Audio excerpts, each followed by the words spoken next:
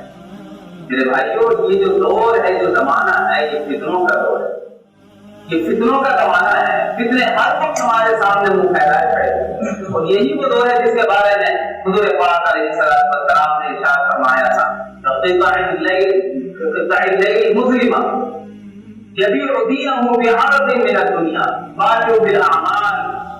کہ نیک عمل کرنے میں جلدی کرو، جلدی کرو، اس سے پہلے کہ فتنے تمہارے طرف، تمہارے اوپر اندھیری رات کے ٹکڑوں کی طرح سے گر پڑے. جیسے اندھیری رات کے ٹکڑے ہوتے ہیں، اندھیری رات ہوتی ہے تو پتہ نہیں چلتا ہے، پیدل سے اندھیری رات، یعنی رات کو آپ کئی حصوں میں تقسیم کرتے ہیں، ایک پہر، دو پہر، تین پہر، لیکن ان میں کوئی فرق نہیں ہوتا ہے، صرف وقت سے لوگ اندازہ کرتے ہیں. اور آپ کیسے پتہ چلتا ہے جب 2 بجے ہوئے، گھڑی دیکھ کر کے اندازہ کرتے ہیں. رات کوئی گھنٹی نہیں بجاتی ہے. سورہ پاک علیہ السلام نے فرمایا کہ فتنے ایک دوسرے کے پیچھے اس طرح سے آئیں گے جیسے بالکل اندھیری رات ہوتی ہے، کہ آپ چلتے چلے جائیے، ہر ایک قدم اٹھائیں گے تو ایک فتنے پر، دوسرا قدم دوسرے فتنے پر، تیسرا قدم تیسرے فتنے پر، فتنوں پر ہمارے قدم بڑھتے چلے جائیں. ہمارے اس سے پہلے نیک عمل کرو. فرمایا یبیع دینہ بعرض من الدنیا، چند کوڑیوں کے بدلے، دنیا کی چند کوڑیوں کے بدلے انسان اپنے دین کا سودا کرے گا.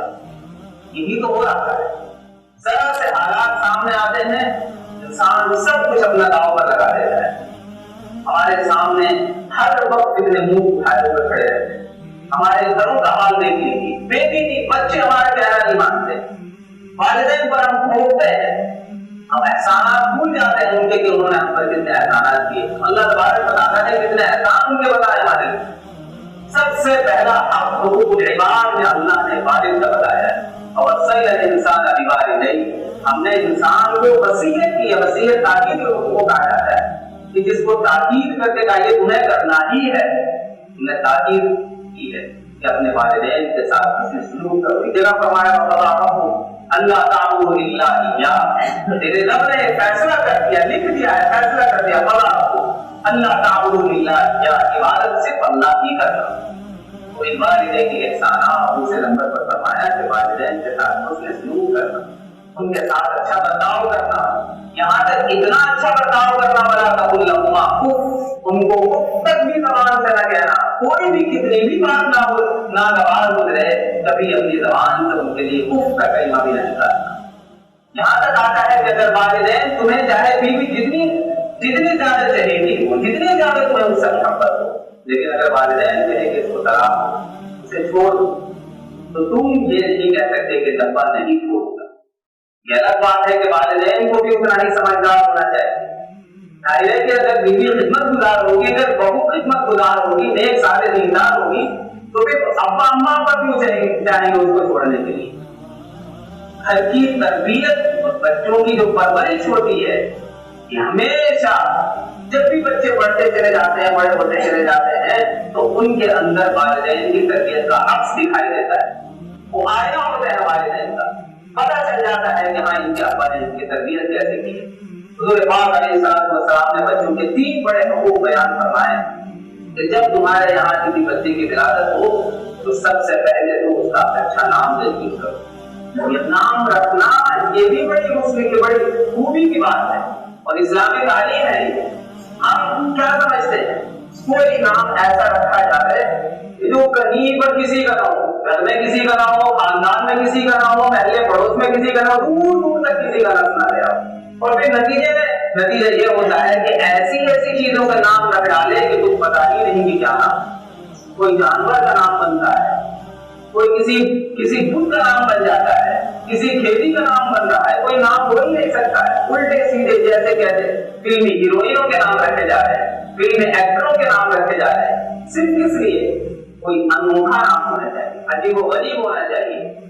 ایک مرتبہ ایک بزرگ کے پاس آئے، ایک صاحب کے ہمارے لڑکے کا نام رکھ لیجیے. حضرت نے جو تھے وہ جو نام مشہور ہوتے ہیں عبداللہ اور عبدالرحمان، حدیث نبی کی برکت بیان فرمائیں گے کہ سب سے بہترین نام عبداللہ اور عبدالرحمان ہے. فرمائے گے رکھ لو. کہا کہ کچھ اور بتاؤ، کچھ اور نام بتایا گئے تو کہنے لگے کہ حضرت الرحمان رکھ لیں، قرآن میں آیا ہے حضرت نے فرمایا فرعون رکھ لو، یہ بھی تو قرآن میں آیا ہے۔ قرآن میں جو لفظ ہے یہ ضروری ہے کہ وہ ہر چیز نامی ہوگی، قرآن میں تو خنزیر بھی آیا ہے، کیوں نہیں پسند کرو گے آپ قرآن میں نام رکھنا خنزیر؟ قرآن میں کتنے سارے جانوروں کے نام رکھنے میں سب سے پہلی چیز فرمایا حضور پاک علیہ السلام نے اپنے بچے کا اچھا نام رکھو، جس کے معنی اچھے بنتے، جس اس کے نام کی برکتیں اسے حاصل ہوگی، ورنہ تو کم از کم ایسا نام رکھو کہ جس کی نسبت اچھی ہو، کسی نبی کے نام پر، کسی صحابی کے نام پر، کسی بزرگ کے نام پر، کسی اللہ کے ولی کے نام پر نام رکھو۔ دوسرا حق بچے کا فرمایا کہ اس کی اچھی تربیت کی جائے، ماں کی گود سے ہی تربیت شروع ہو جاتی ہے۔ بچہ اپنے والدین کو دیکھ کر کے جو نقل و حرکت کرتا ہے، جیسے اس کے والدین کرتے ہیں بالکل ویسے ہی وہ نقل و حرکت کرتا ہے، جیسا ماحول سے میسر کیا جاتا ہے۔ محلے کے بچے اگر دیندار ہوں گے تو آپ محلے کے بچوں میں اپنے بچوں کو چھوڑ دیجیے، وہ یقیناً ان سے اچھا اثرات دے گا۔ لیکن اگر محلے کے بچوں میں صبح بازی ہوگی، تاش کھیلتے ہوئے، نالیوں میں کنچے کھیلتے ہوئے نظر آئیں گے، گالیاں ان کی زبانوں پر ہوگی، آپ پڑھے لکھے دیندار مہذب بچے کو آپ ان کے درمیان ڈال دیں گے، یقیناً وہ بھی ایسا کرے گا جائے گا۔ لہٰذا ہر شخص اپنے بچے کی تربیت پر نظر رکھے۔ آج کل کے دور میں موبائل سب سے بڑا ہے۔ آپ پہلی کتاب کو اٹھا کر کے دیکھیے، 10 سال پرانی ہو، بہت زیادہ پرانی نہیں کہتا ہوں، ان کتابوں میں لکھا ہوا ہے کہ بچوں کو ٹی وی سے دور رکھو، لیکن آج ٹی وی سے اتنے زیادہ نقصانات نہیں جتنے زیادہ موبائل سے ہیں۔ اور اگر آپ کو لگے کہ یہ ضروری ہے، موبائل کے بغیر کام نہیں چلے گا، یا بچہ آپ کا ہو گیا ہے، تو کم از کم اپنی نگرانی ہو تو موبائل دکھائیے۔ آپ اپنے کمرے میں سو رہے ہیں، بچہ راتوں رات موبائل چلا رہا ہے، پب جی کھیل رہا ہے، کس سے باتیں کر رہا ہے، کیا کچھ دیکھ رہا ہے، آپ کو نہیں پتا ہے۔ تو جب انتہا ہو جاتی ہے، جب تیر کمان سے نکل چکا ہوتا ہے، جب اس نتیجے میں پہنچ جاتے ہیں کہ جس سے واپس آنا ممکن ہی نہیں ہے، اس کے بعد آپ ہوتے ہیں۔ اس سے پہلے اگر کوئی سمجھاتا ہے تو آپ کہتے ہیں بچے ہیں، کیا کر لیں گے؟ شوق ہے بچوں کا۔ کیا آپ نے زندگی نہیں گزاری بغیر موبائل کے؟ آپ کے زمانے موبائل تھے، آپ کو صرف ٹی وی سے رکنے کو کہا جاتا تھا، وہ کہا جاتا تھا ٹی وی ناسور ہے، اور پھر اس کے بارے میں آپ کیا کہیں گے؟ ٹی وی کا کنٹرول ان لوگوں کے ہاتھوں میں ہوتا تھا جو یہ بات بھی جانتے تھے کہ ہمیں کوئی ایسی بہت چیز نہیں دکھانی، لیکن موبائل کا کنٹرول خود آپ کے بیٹے کے، آپ کے اولاد کے ہاتھ میں ہے، وہ جو چاہے اس میں دیکھ سکتا ہے، آپ کو خبر بھی نہیں۔ ٹی وی جب چلتا تھا تو گھر کے سارے لوگ اس کو دیکھتے تھے، اس میں کوئی ایئر فون نہیں ہوتا تھا، اس کی آواز سب کے کانوں میں پڑتی تھی، کم از کم اس سے یہ ضرور ہوتا تھا کہ گھر والوں کو سب کو بتایا جاتا ہے کیا دیکھ رہا ہے۔ لیکن جب موبائل چلتا ہے، یہ آپ موڑ کر کے کان میں لیڈ لگا کر آپ کو کچھ خبر نہیں ہوتی کہ ہمارا بچہ کیا دیکھ رہا ہے کیا، اور وہ اثرات اس کے ذہن و دماغ پر اس طرح پڑتے ہیں کہ پھر وہی چیزوں کی فرمائش آپ سے کی جاتی ہے۔ تو تربیت کا دوسری نمبر پر تربیت کہ ہم اپنے بچوں کی اچھی تربیت کریں، اور تیسری چیز ہے پھر ان کی اچھی جگہ شادی کریں۔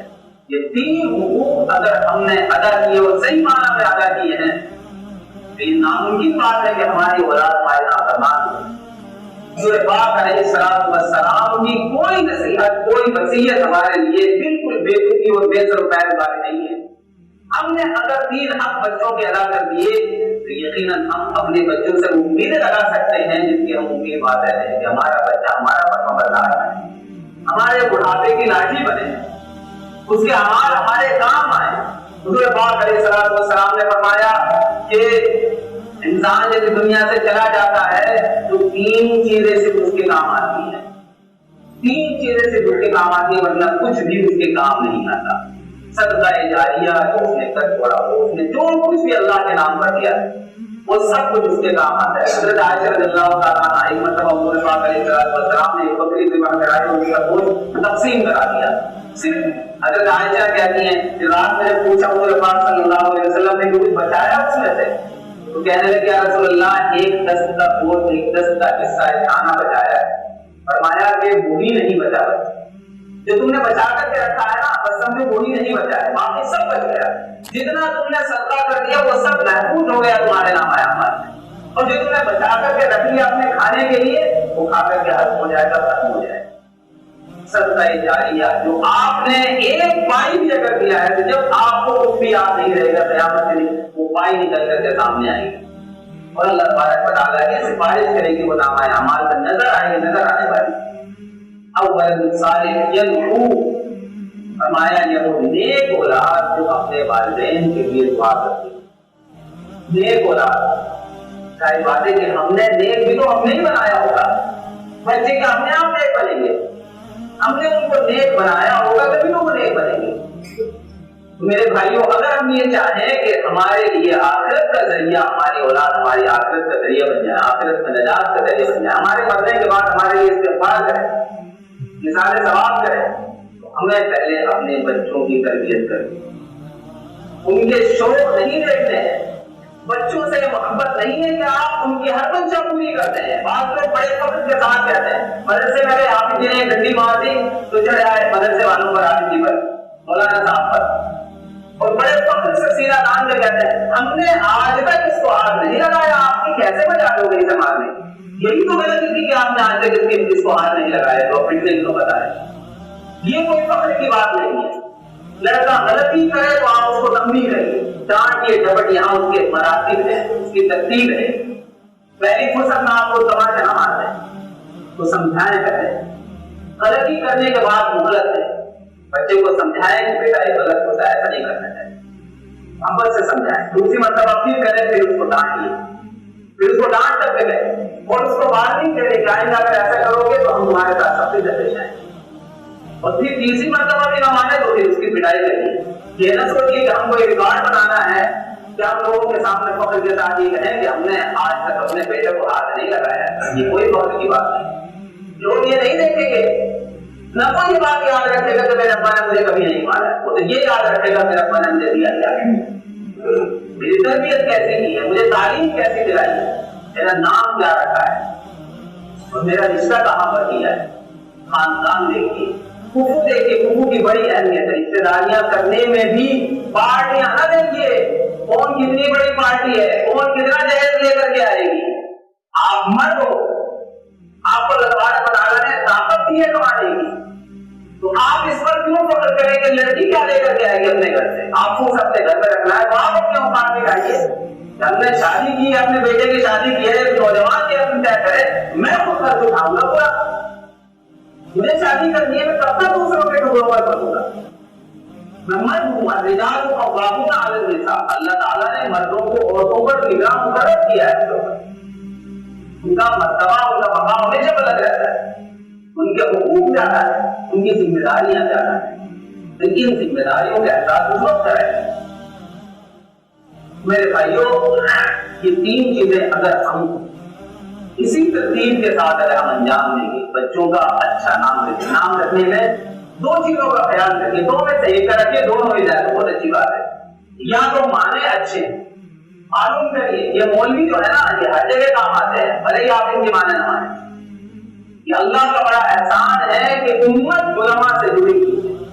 آپ نہیں جانتے ہیں یہ علاقہ تو بڑا سرخیز کہا جاتا ہے، یہ علاقہ دنیا کے حصوں میں بڑا قیمتی اور سرخیز ہے، جہاں پر دنیا کے بڑے مدارسوں میں سے چنے ہوئے مدارس آپ کے اطراف موجود ہیں، دارالعلوم دیوبند، مدارس سہارنپور یہاں پر، سہارنپور یہاں پر، نانوتہ یہاں پر، اور جن کی اینٹیں چومنے کو لوگ ترستے ہیں، ایسی جگہوں پر آپ درمیان میں بیٹھے ہوئے ہیں۔ میں تو بہت زیادہ دور نہیں، مجھے وہاں کے حالات پتہ ہے، دور تک نکل جائیے، لوگ آ کر کے یوں کہتے ہیں مولانا ہمارے بچے کا داخلہ کر دیجیے، بس اس قابل بنا دیجیے کہ اگر آپ مر جائیں تو ہماری جنازے کی نماز پڑھتے ہیں۔ اور ایسے واقعات پیش آتے ہیں، مر گئے لوگ، 3 دن بعد اب تو ہم کو بات پتہ چل رہا ہے کہ اس قبر میں جو مردہ ہے وہ مسلمان تھا، اس کی نماز جنازہ نہیں ہے۔ فون آتے ہیں آس پاس کے گاؤں کے، لکھنؤ کے اطراف کی بات بتا رہا ہوں، فون آتے کہتے ہیں جماعت کوئی پہنچی، پتہ چلا کہ کبھی یہاں پر کتنے دن پہلے میت ہو گئی تھی، مٹی ہو گئی تھی، اس کی نماز جنازہ نہیں۔ کیا حکم ہے؟ اتنے دن ہو گئے، نماز پڑھیں گے چھوڑ دیں، کیا حکم ہے؟ ظاہر ہے کہ ہم کو پتہ ہی نہیں ہے، کیونکہ ہمارے ساتھ ایسی نوبت بھی پیش نہیں آتی الحمدللہ۔ ہر گاؤں کے اندر، ہر گھر کے اندر کوئی اتنا تو جانتے ہی ہے کہ وہ ہمارے جنازہ پڑھ سکتا ہو، پڑھا سکتا ہو۔ ہر گاؤں کے اندر 2-4 حافظ، 2-4 عالم بھی جائیں گا، اس لیے ہمیں تو یہ بھی نہیں پتا کہ مسئلہ کیا ہے۔ اگر مرنے کے بعد قبر میں دفنا دیا جائے بغیر جنازے کی نماز پڑھے ہوئے، تو مسئلہ یہ ہے کہ 3 دن تک، 3 دن کے اندر اس کی جنازے کی نماز وہیں قبر پر جا کر کے پڑھی جا سکتی ہے۔ 3 دن سے زیادہ ہو گئے تو پھر چھوڑ دیا جاتا ہے۔ یہ مسئلہ پھر آپ کو بتانا پڑتا ہے. تو آپ اللہ کا شکر ادا کریں، اللہ تبارک و تعالیٰ نے ایسے ترتیب علاقے میں آپ کو رکھا ہے. بڑی خوش نصیبی کی، بڑی خوش قسمتی کی بات ہے. میں بہت زیادہ گھوما نہیں، بہت زیادہ دنیا میں نے نہیں دیکھی، لیکن اس علاقے میں جا کر کے دیکھا. یہاں سے جا کر کے لوگ وہاں جب وہ یہاں پر جماعت لاتے ہیں کچھ دن پہلے آپ کے اطراف میں جماعت کتنی مرتبہ بھی جماعت یہاں سے ہو کر جاتے، بڑا تاثر لے کر کے جاتے، بڑا اچھا تاثر لے کر کے جاتے. ایسے نورانی چہرے نظر آتے ہیں، بغیر داڑھی والے داڑھی رکھ لیتے جا کر کے. کہتے ہیں کہ اتنے کشتر لوگوں میں وہاں رہ کر کے لوگ اتنی سنتوں کے پابند، اتنا شرعی لباس پہننے والے، داڑیاں رکھنے والے، ماشاءاللہ. اور وہ ایسے لوگ وہاں پر ہیں دیکھ کر کے آپ لوگوں کے چہرے دیکھ کر کے ان کے ایمان زیادہ ہوتے ہیں. تم اللہ تبارک و تعالیٰ سنتوں پر چلنے کی توفیق عطا فرماتے ہیں کہ قدر کریں ان نعمتوں کی. اللہ رب العزت نے ہمارے اطراف میں جو نعمتیں رکھی ہیں ان کی قدر کریں.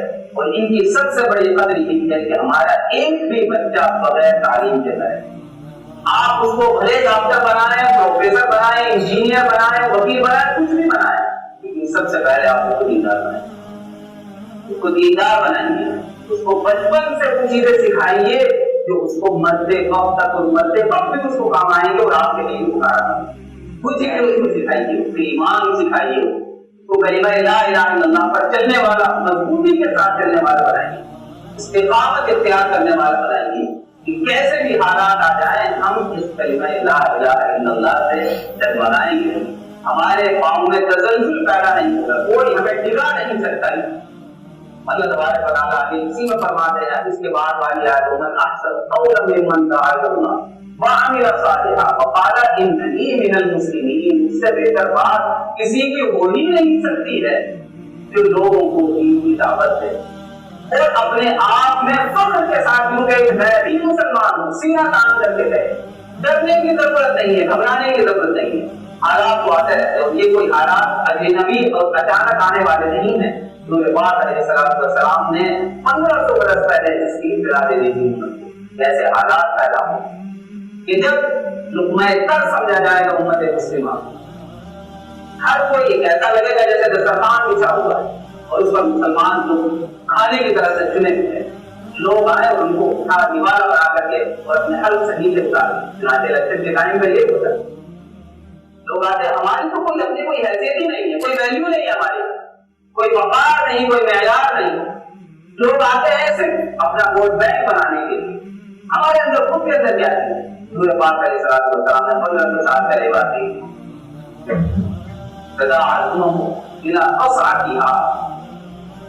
ایک دوسرے لوگ لقمہ تر سمجھیں گے، دوسری قومیں یہود و نصارہ ہمیں لقمہ تر سمجھیں گے کہ کیسے ان کو نوالا بنایا جائے، کیسے ان کو بہتایا جائے، کیسے ان کو بدلایا جائے.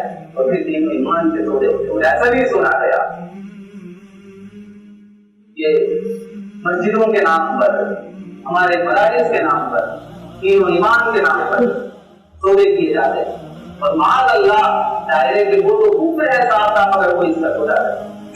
میرے بھائیوں یہ اتفاق نہیں ہے. ہم صرف اس لیے اپنی داڑیاں منگوا دیں، ہم صرف اس لیے اسلامی لباس چھوڑ دیں کہ تاکہ غیر ہم سے خوش ہو سکیں. اذان نہیں، قرآن کریم نے جو بات کہی ہے قیامت تک نہیں بدل سکتی. فرمایا ولن ترضى عنك اليهود ولا النصارى حتى تتبع ملتهم. یہود و نصارہ مشرکین و کفار تم سے کبھی راضی نہیں ہو سکتے جب تک کہ تم ان جیسے رہ جاؤ. ان کی شادیوں میں شریک ہو کر، ان کے تہواروں میں شریک ہو کر، ان کی مٹھائیاں کھا کر، ان کے تہوار منا کر تم سمجھنے لگو کہ ہم نے اپنے غیروں کو خوش کر لیا ہے، اب ہمیں ان سے کوئی نقصان نہیں پہنچے گا. بہت بڑا دھوکہ ہے. اللہ تبارک و تعالیٰ نے فرمایا یہ کبھی تم سے خوش ہو ہی نہیں سکتے. ہاں اگر تم خود ان جیسے بن جاؤ، یعنی ان کا کلمہ پڑھ کر کے مسلم ہو جاؤ تو چاہے خوش ہو جاؤ، ورنہ وہ تم سے کبھی راضی نہیں ہو سکتے. میرے بھائیوں، دوسروں کو راضی کرنے کے چکر میں اللہ کو بھلا حالات جو ہے وہ پورے پاک علیہ السلام کے بتائے ہوئے ہیں، ان سے تو ہمیں ہر حال میں دو چار ہونا ہی ہے. ایسے وقت میں خاص طور پر ایمان کی قدر و قیمت سمجھنا ہے. ان الذين قالوا ربنا الله ثم استقاموا تتنزل عليهم الملائكة. پھر فرشتوں کے سائبان میں ہم ہوتے ہیں، فرشتے نازل ہوتے ہیں، وہ ہماری حفاظت کرتے ہیں. اللہ تخافوا ولا تحزنوا وابشروا بالجنة التي كنتم توعدون. ایسے استقامت اختیار کرنے والے کو بشارت دے دو جنت کی جس کے پیچھے وعدے کیے۔ میرے بھائیوں، اصل دین و ایمان کا استقامت ہے۔ استقامت کے ساتھ ہم اب کلمہ لا الہ الا اللہ پر چلے گئے۔ ہر حال میں ہمیں کسی بھی حال میں اس کلمے کا ساتھ نہیں چھوڑنا۔ حضور پاک علیہ الصلوۃ والسلام کی ایک ایک پیشین کوئی بیان کی ہوئی پیشین کو بالکل برحق ہے، ہم بجانب ہے۔ ہم اللہ کا شکر ادا کریں اس بات پر کہ اللہ تبارک و تعالیٰ نے ہمیں مسلمان گھرانے میں پیدا کیا، ہمیں کوئی محنت ہی نہیں کرنی پڑی۔ ہمیں اس پر اللہ کا شکر ادا کریں کہ اللہ نے ہمیں حضور کا امتی بنایا۔ ہمیں اس پر بھی شکر ادا کریں کہ اللہ نے ہمیں قرآن جیسے عظیم دولت سے نوازا، اور ہم اس پر بھی شکر ادا کریں کہ اللہ تبارک و تعالیٰ نے ہمیں ایسے درجے علاقے میں پیدا کیا۔ اللہ تبارک و تعالیٰ ہمیں ان نعمتوں کی قدر کی توفیق عطا فرمائے۔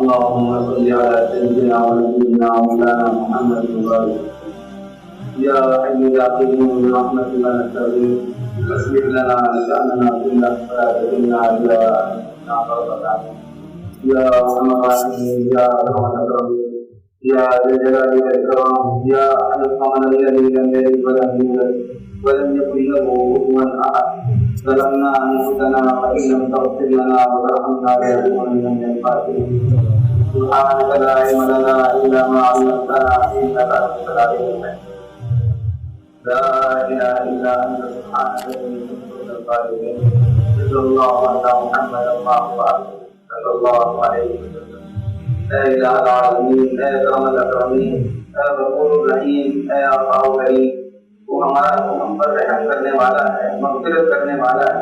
اے اللہ ہم پر اپنا رحم فرما، مہربانی فرما، کرم فرما، فضل فرما۔ اے اللہ تیرے بہت اچھے اچھے نام ہیں، ان ناموں کے بغیر ہم اس سے مغفرت طلب کرتے ہیں۔ اے اللہ ہم سب کی مغفرت فرما، ہمارے گناہوں کو معاف کرنا، ہمارے خطاات کو قبول فرما، سیئات کو معاف فرما۔ اے اللہ ہم تیری کی عبادت کرتے ہیں، تجھی سے مدد مانگتے ہیں۔ اے اللہ ہمیں سیدھے راستے کی ہدایت نصیب فرما، اے اللہ ہمیں سیدھے راستے کی ہدایت نصیب فرما۔ اے اللہ دشمنوں سے حفاظت فرما، مخالفوں سے حفاظت فرما، شیطانی وسوسوں سے حفاظت فرما۔ اے اللہ ہماری ہر جانب سے حفاظت فرما۔ اے اللہ حضور پاک علیہ السلام سے سچائی خوراک محبت نصیب فرما۔